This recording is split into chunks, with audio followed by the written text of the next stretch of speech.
Olá, seja bem-vindo ao MPTV, um programa realizado em parceria com a Assembleia Legislativa em edição especial, direto do Ministério Público do Maranhão. Hoje você vai acompanhar a retomada gradual das atividades presenciais no MPMA e uma entrevista com o novo Procurador-Geral de Justiça do Estado, Eduardo Nicolau. O MPMA está no ar.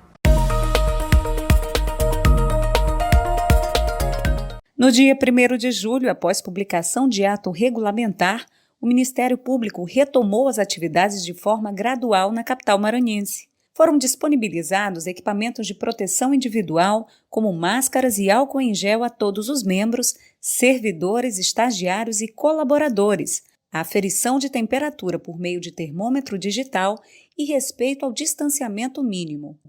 A promotora de Justiça de Defesa da Saúde de São Luís, Glória Mafra, falou dos cuidados necessários para a retomada. Procurador-Geral,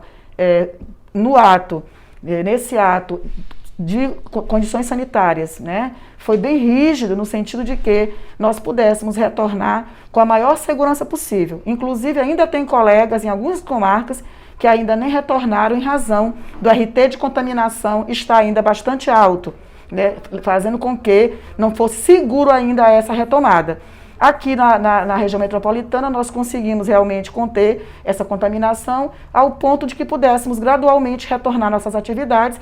No entanto, sabendo que sempre, mesmo no virtual, nós estávamos sempre muito próximos da comunidade. O diretor da Secretaria de Assuntos Institucionais do MPMA, Joaquim Júnior, falou da importância do trabalho remoto nesse período. O Ministério Público adotou o trabalho remoto desde que a pandemia se tornou uma realidade no Maranhão, uma infeliz realidade.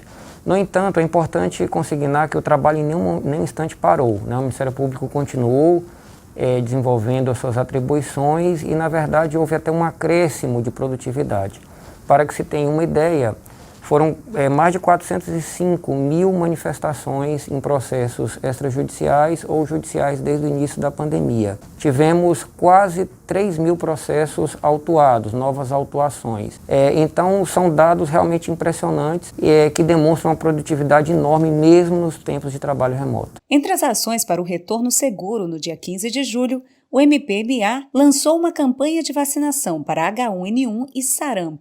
A retomada gradual no Ministério Público do Maranhão acontece desde o dia 1º de julho e todas as medidas de biossegurança foram providenciadas, como a disponibilização de álcool em gel, disponibilização de máscaras, sanitização dos ambientes, tapete de sanitização, aferição de temperatura e todos os itens que são necessários para que todos voltem de forma segura. Também está sendo disponibilizada a vacinação, com parceria com a Prefeitura de São Luís, a vacina disponível H1N1 e a sarampo para o público entre 20 e 49 anos. Os municípios irão retornar gradualmente. Essa relação está sendo feita baseada no índice de contaminação, que é disponível no portal do Ministério da Saúde, para que todos voltem de forma segura. Autocuidado e prevenção para um retorno seguro para todos.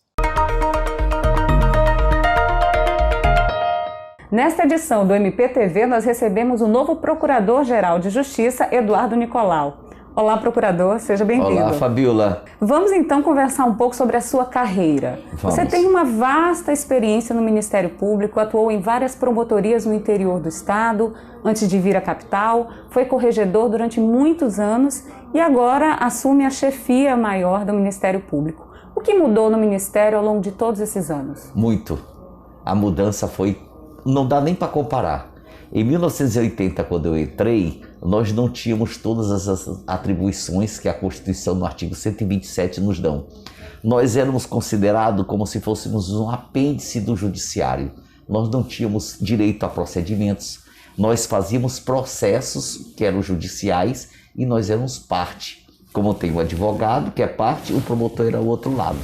Não existia defensoria. Então nós fazíamos a parte, principalmente a parte criminal. Esta era a nossa ação. Tanto que os promotores eram conhecidos simplesmente por serem promotores criminais. Nós tínhamos pouquíssimas ações no cível. E isso tudo foi mudando com o passar do tempo.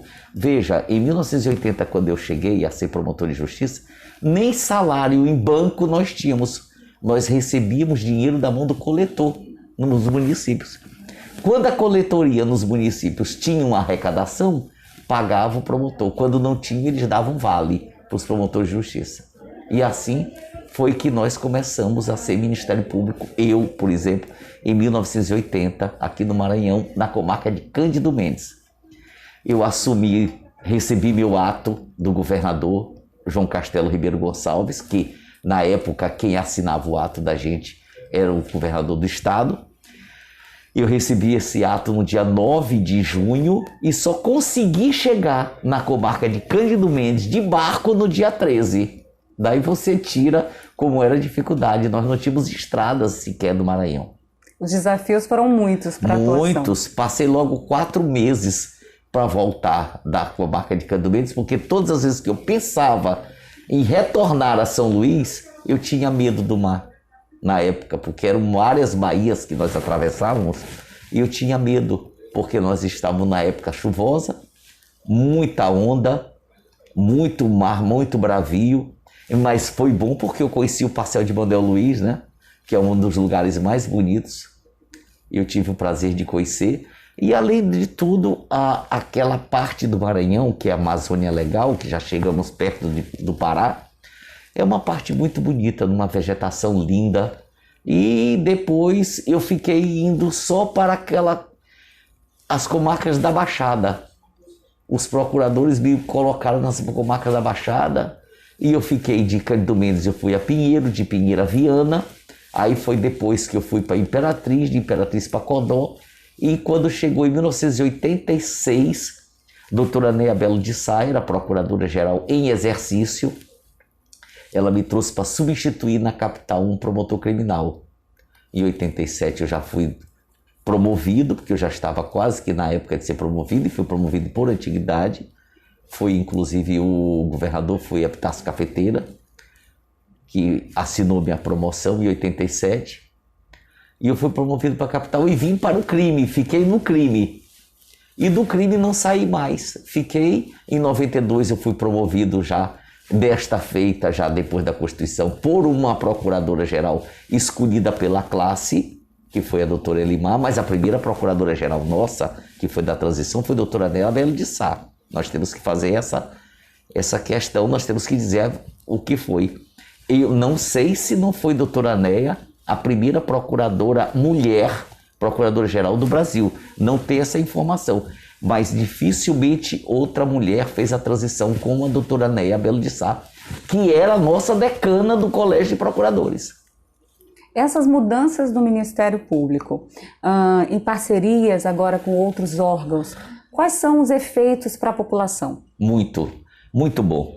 Cada vez que o Ministério Público ganha atribuição, o povo ganha, porque nós somos os parceiros diretos da população.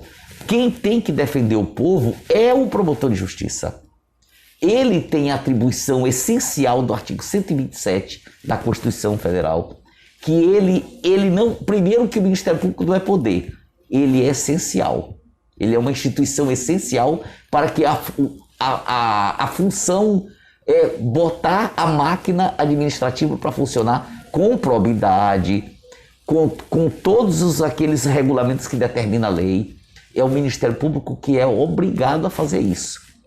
Nós temos a fiscalização como nosso meio de segurar o poder público em relação à população, às autoridades. Então nós cobramos, quando nós cobramos das pessoas, do prefeito, dos deputados, dos governadores, nós não estamos fazendo nada mais do que exercendo o nosso papel que a Constituição nos doou. E nesse papel agora nós temos um cenário bastante desafiador. A sua posse aconteceu de forma virtual, a gente pôde acompanhar pelo YouTube, pelas redes sociais.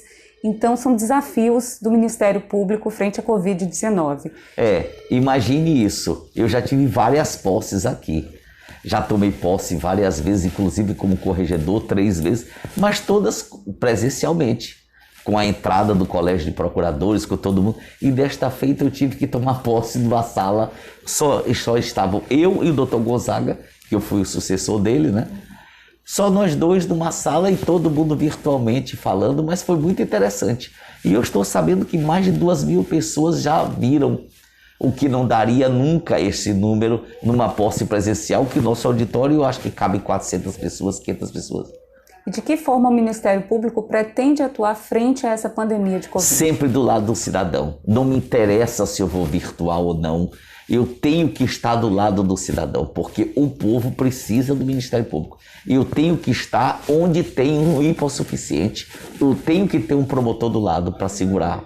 Inclusive, a minha gestão, o que eu quero fazer, principalmente na ilha, nos bolsões de pobreza, eu quero levar o promotor de justiça àquele local. Eu não quero que o povo, que às vezes o cidadão não tem dinheiro nem para se alimentar, ele tenha que passar necessidade para pegar um ônibus para vir procurar um promotor. Eu quero que o promotor esteja lá com ele. É isso que eu quero.